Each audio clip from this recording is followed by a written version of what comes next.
Olá, pessoal, sejam todos bem-vindos. Esse episódio eu vou trazer um podcast que eu espero que vocês acompanhem e ouçam também o Entre Nós das fantásticas Lua Cabral e Ana Clara Gomes, e um episódio específico com o número 13, onde o título é Comparações. Você também quer ser especial? Me chamou bastante atenção porque me lembrou de muitas histórias minhas e eu queria comentar um pouco. Tem várias camadas nesse episódio que daria para fazer um episódio de 1 hora aqui também comentando em cima, mas eu vou trazer o primeiro até para não perder o time, vocês já acompanharem a partir daqui. Eu vou deixar o link na descrição lá do Spotify. Vocês podem seguir por lá. Não sei se está disponibilizado em outras plataformas também, mas é por onde eu acompanho. E o tema do episódio, o próprio título já entrega, são essas comparações que a gente se coloca e que os outros colocam para a gente. E aqui no canal, a gente já falou e fala muito sobre gestão de expectativas, o que não deixa de ser um afinamento de expectativas.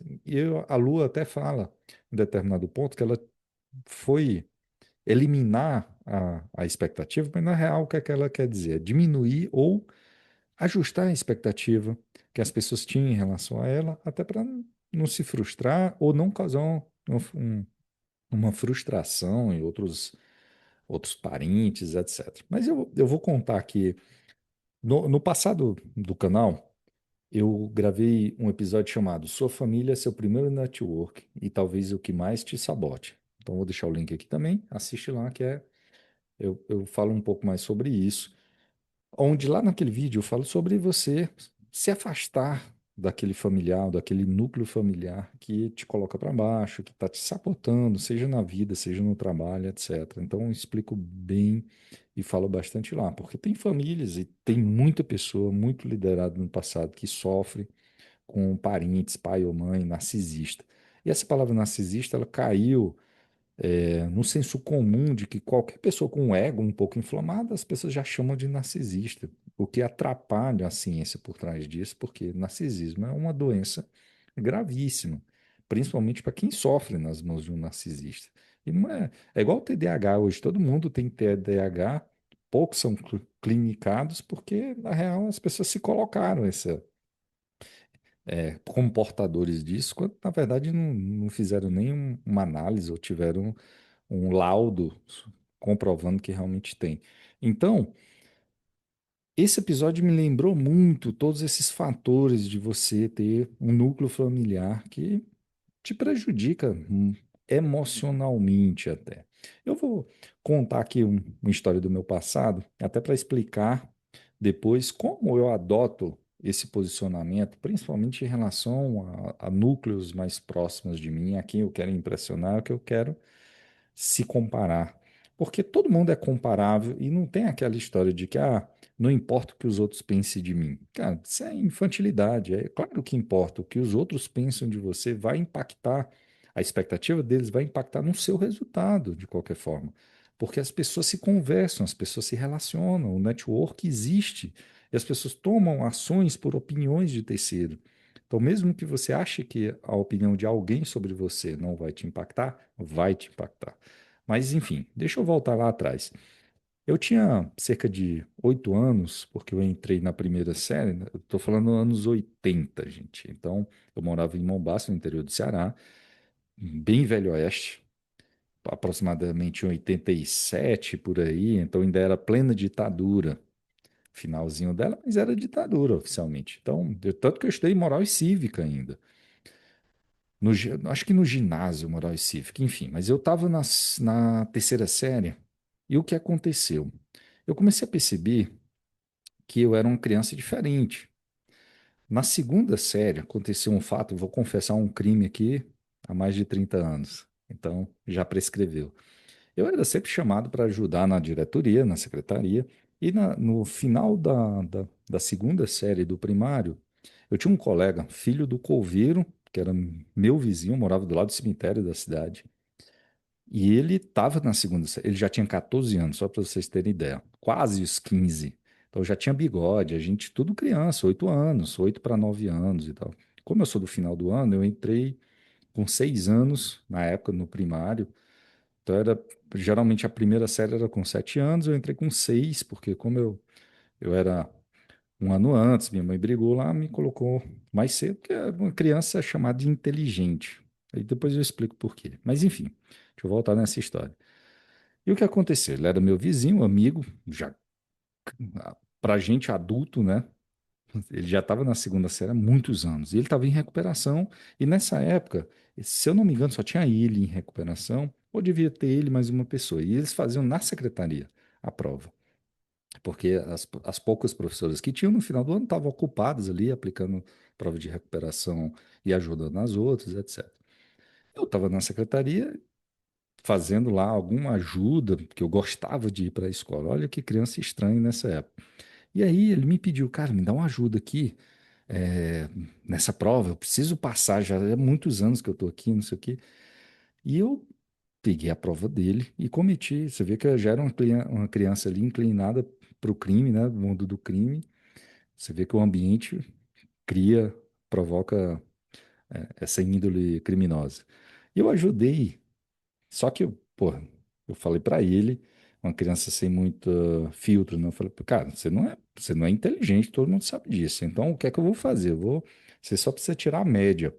Na época, se eu não me engano, era 6. Eu disse, ó, vou fazer 6 questões aqui. O resto você faz o que você sabe fazer, que é errar tudo. E aí vão ficar impressionados, mas vai passar. Provavelmente, você não vai tirar 10. E fiz lá e ele passou. E tanto que eu estudei nessa escola até a quinta série, e ele foi me acompanhando até a quinta série. Na sexta, quando eu me mudei para outra escola, foi que a gente perdeu o contato, enfim, ele deve ter estado na sexta série até hoje. O que é que acontece? Quando a gente foi juntos para a terceira série, essa história vazou e todo mundo queria agora que nas provas eu ajudasse a galera a passar também em todas as provas na terceira série. Tinha dois primos que me ameaçaram fisicamente. Porra, eu era uma criança, né? Não é que eu tinha medo deles, mas 2 contra 1 era arriscado. E eu percebi que eu podia ser o cozinheiro da prisão. Então, se eu fizesse para esse meu amigo de 14 anos, e os outros eram, esses dois primos lá, era da minha idade, era criança também. Então, se eu fizesse a prova dele e ele passasse comigo, pô, eu só precisava arriscar minha vida com uma pessoa e ele me protegeria. E foi o que aconteceu. Então, até a quinta série, cara, nunca mais ele ficou reprovado. Só para você ter ideia, a professora deixava as pessoas aplicando a prova e saía, ia fumar. Porra, nessa época, gente, só para você ter ideia, fumava dentro da sala de aula. Você não tem noção. Quem não viveu esse período não tem noção de como era. E as provas sempre eram muito difíceis. E a professora deixava colar abertamente, só que os alunos não sabiam nem colar, porque você tem que entender que era uma época que não existia internet, não existia nada, e ninguém comprava livro, você não sabia nem de onde colar. E eu era uma criança estranha. E eu comecei, depois desse fato, eu comecei a perceber que eu chamava muita atenção por ser estranho e que isso ia me causar problemas no futuro. Eu era a única criança que ia para a biblioteca, porque a partir da quinta série, no ginásio na época, da quinta série em diante, é que se exigia alguns livros de literatura obrigatório. Então, aqueles adolescentes ou pré-adolescentes eram obrigados a ir na biblioteca para pegar algum livro. Eu era a única criança aqui na biblioteca por livre e espontânea vontade, e isso sem ser obrigado. E a única criança com menos da idade da quinta série. Então, isso chamava atenção numa cidade se chamava, o nome dela é Mombaça, e as cidades vizinhas se chamava de Mombala, de perigoso que era. Não esse perigo de hoje, mas uma cultura de violência, cultura de vingança, enfim, título para outro episódio aí no futuro. E aí eu comecei a perceber o seguinte, para que que eu vou tirar 10? Eu ganho o quê? Vou chamar atenção, isso já me trouxe problema, vai me trazer problema. E eu comecei a errar propositalmente e tirar só 7. A média era 5 na época. Eu tirava um 7 para ficar tranquilo, porque tirando o 7, eu passava bem, mas não chamava tanta atenção e nem era o mais inteligente da sala, porque sempre tinha aquela menina ali que tirava 8, outro tirava 9, às vezes tirava 10, mas eu tirava 10 em tudo. Então eu comecei a tirar 7, às vezes tirava um 8, etc. Porque eu estudava antes, eu lia. Então, geografia, história, essas matérias assim, pô, quando o professor passava o livro no começo do ano, qual era e tal, eu já tinha lido tudo. Antes da primeira prova, já tinha lido o livro todo, então eu sabia tudo decorado. E aí o que acontece? Eu comecei a tirar o pé em relação a isso. E eu fui até chamado certa vez na diretoria. A diretora começou a reparar que, pô, era um menino brilhante, começou a tirar. Não, não tá ruim, mas o que aconteceu? Ela me chamou e perguntou: pô, você está com alguma dificuldade? O que está acontecendo? Aí o contexto, ó, eu só tirava 10 e foi ameaçado. Os moleques começaram a me xingar, a querer me bater e tudo. Tô tirando 8, não faz diferença nenhuma e não chama tanta atenção. O que é que eu vou ganhar se eu tirar só 10? O diretor na época, você tem razão. E pronto, e ficou por isso. O que é que acontece? Ao longo do tempo, eu sempre lembrando dessa história, eu comecei a perceber que eu gastava muita energia no ambiente de trabalho, tentando impressionar pessoas. Isso até já a vida adulta, bem avançado, tentando impressionar pessoas em determinados aspectos, em determinados pontos, de que não estavam alinhados com a minha expectativa e o meu objetivo. E eu comecei a me lembrar dessa história. Cara, por que que eu vou fazer me destacar, entre aspas, ou chamar atenção? Às vezes, muitas vezes, eu estou achando que eu estou me destacando, mas eu estou chamando uma exibição que pode ser negativo. Por quê? Volta para o ambiente de trabalho. Você tem um accountability e um ownership, que eu já falei em outros episódios. E o que se espera do seu chefe ou uma liderança, sabendo do seu accountability, ele espera o resultado X. E você está gastando muita energia com Y, K, outros fatores. Se o seu resultado X cair, aquilo que você tentou se destacar de outro lado vai pesar contra, porque você não gastou energia suficiente por X, que eu espero de você.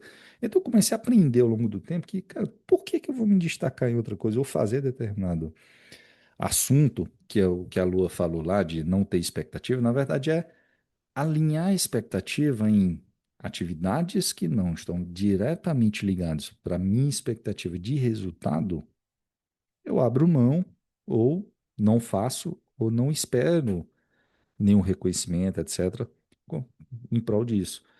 E aquilo começou a fazer sentido para mim que se eu gasto energia alinhado e me destaco apenas no meu accountability, ou seja, naquilo que estão esperando de resultado, isso trazendo para a vida também, vai te evitar muito problema. Talvez eu evitei muita agressão na adolescência e quando eu estava crescendo, por não chamar muita atenção, porque eu sempre tive esse comportamento. Por que que eu vou chamar atenção se eu não estou ganhando nada com isso? Então, aquele comportamento típico de adolescente, de, eu vou fazer tatuagem, vou pintar o cabelo, eu nunca tive aquilo. Nunca tive aquilo porque eu não queria chamar atenção, lembrando já desse caso, que alguma consequência ou expectativa que as pessoas nutriam por eu ser diferente prejudicasse a minha vida.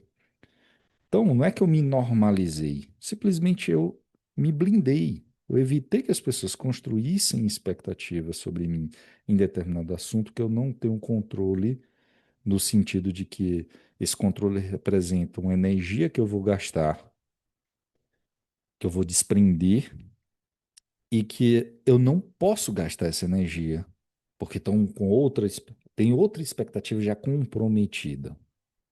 Então, esse episódio do Entre Nós me lembrou muitas outras histórias. Deixei esse relato aqui só para fundamentar outros assuntos que eu vou trazer em breve e também ligado a isso. Mas foi fantástico, recomendo a todos. Tá aqui o link para vocês acompanharem. Até o próximo.